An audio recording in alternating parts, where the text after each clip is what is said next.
When the Pilgrims landed in Massachusetts, or when early pioneers pushed past the Appalachian Mountains, they were not invading thriving, densely populated nations.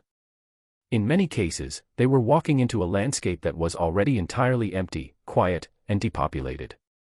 They discovered abandoned fields, overgrown villages, and untamed wilderness because the previous inhabitants had tragically succumbed to disease decades prior.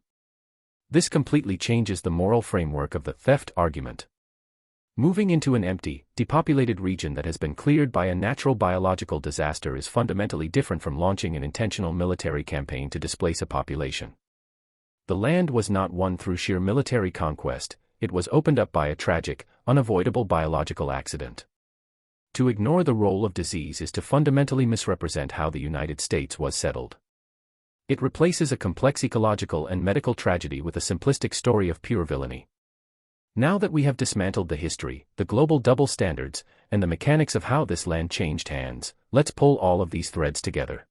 Now, we have to look at the ultimate irony here. The United States is criticized so heavily precisely because it evolved to create a society based on constitutional law, individual freedom, and property rights. It is these exact Western concepts that give modern critics the freedom of speech and the moral language to look back and critique the past. If we want to be intellectually honest, we have two choices. We can either say that all human history is a chain of theft and every country on earth is illegitimate, or we can recognize that America's formation, while full of the same tragic warfare found in every corner of the globe, was the standard historical reality of its time. To isolate America for condemnation while giving a pass to the rest of the world isn't just bad history, it's broken logic.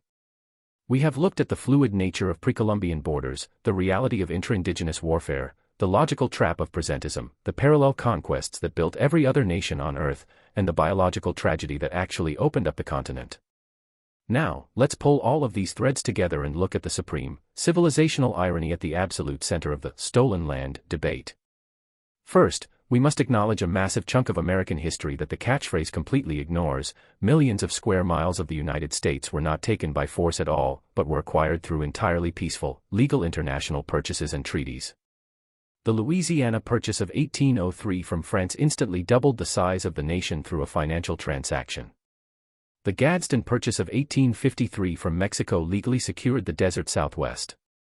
Hundreds of formal treaties involved native tribes willingly selling land to